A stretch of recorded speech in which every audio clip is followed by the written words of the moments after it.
नवरात्र में झाड़ू का एक खास उपाय बताने जा रही हूँ। आपको रोज नवरात्र से जुड़े कुछ नए और सटीक उपाय बताऊंगी, ध्यान से सुनते जाइएगा। आज झाड़ू का एक उपाय जानिए। जो अमावस्या आ रही है कल, चैत्र अमावस्या, उसमें आपको पुराना सा कोई भी झाड़ू घर से बाहर रख देना है।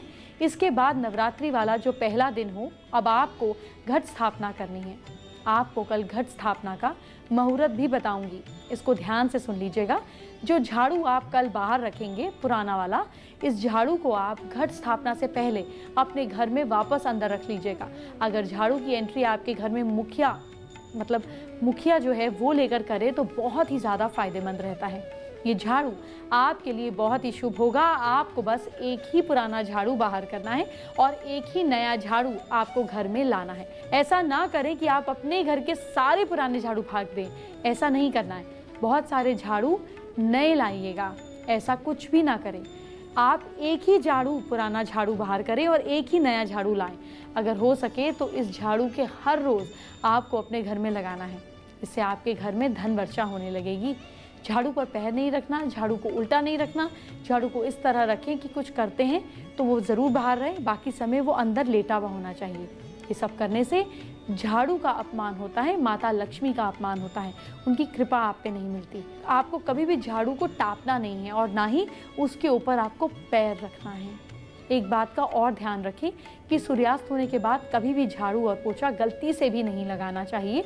जिस तरह सूर्यास्त होता है उसी तरह आपकी तकदीर भी अस्त हो सकती है। अगर आप शाम के बाद झाड़ू या पोछा लगाते हो तो हमारे पुराणों में कहा गया है कि सूर्यास्त के बाद झाड़ू नहीं लगाना चाहिए, इसीलिए सूर्यास्त के बाद झाड़ू और पोछा ना लगाएं।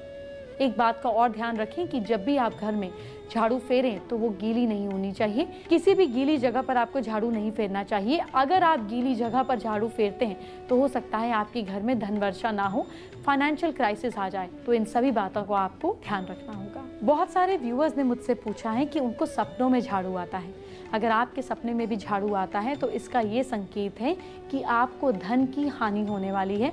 आपके साथ कुछ भी गड़बड़ ना हो, इसके लिए आपको सीधा उपाय करना है। वो ये क्या है जानिए।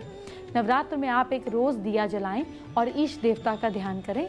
माँ लक्ष्मी माता, जो भी आपकी गलती हुई उनसे माफ़ी मांगे माँ लक्ष्मी से, और आपको अपनी गलती का पछतावा है और आगे से ऐसी गलती नहीं करेंगे। और झाड़ू का दान किसी धर्म स्थान में दीजिए। रोज़ आपको ऐसा करना है तो आपको इसका कोई भी नेगेटिव इम्पैक्ट नहीं होगा। और प्रार्थना करें कि हे लक्ष्मी माँ, हे ईश देव, हे मेरे पितृ, साथ साथ मेरे से जो भी गलती हुई उसकी सारी सज़ा मुझे और मेरे परिवार वालों को ना दो। मेरे से जो गलती हुई, मुझसे जो गलती हुई, उसको सुधारने की पूरी कोशिश मैं करूँगा या करूँगी। अक्सर काफ़ी लोग अपने घर में झाड़ू चेंज नहीं करते हैं, पुरानी झाड़ू का इस्तेमाल ही करते चले जाते हैं। तो आप झाड़ू को टाइम पर चेंज करते रहिए। इससे माँ लक्ष्मी और कुबेर भगवान आप पर खुश रहेंगे।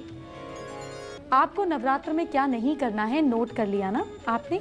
अब साथ में ये भी जान लीजिए कि आपको नवरात्र में क्या क्या करना है। जितना हो सके लाल रंग के आसन, लाल रंग के फूल, लाल रंग के कपड़ों का इस्तेमाल करिए, क्योंकि लाल रंग माँ को बहुत ज़्यादा प्यारा है। सुबह और शाम माँ के मंदिर में या अपने घर के मंदिर में दिया ज़रूर जगाइए। पॉसिबल हो तो वहीं बैठकर माँ का पाठ करें, दुर्गा सप्तशती और दुर्गा चालीसा का पाठ पढ़ें। साथ ही हर दिन माँ की आरती और थाल सजाकर आरती करें। और एक बात, माँ को हर दिन फूल माला जरूर चढ़ाइए। 9 दिन तक मन में व्रत रखें। अष्टमी नवमी पर विधि विधान से कंजक पूजें और उनसे आशीर्वाद जरूर लीजिए। घर पर आई किसी भी कन्या को खाली हाथ बिल्कुल विदा ना करें। नवरात्रों में माँ दुर्गा के नाम की ज्योति अवश्य जलाएं। अखंड ज्योत जला सकते हैं तो बहुत अच्छा है, नहीं तो सुबह शाम ज्योत जरूर जलाइए। ब्रह्मचर्य के व्रत का पालन कीजिए। संभव हो तो जमीन पर सोइए। नवरात्रों में 9 कन्याओं को आखिरी नवरात्र में घर बुलाकर भोजन कराइए। 9 कन्याओं को 9 दुर्गा रूप मानकर पूजा करें और आओ।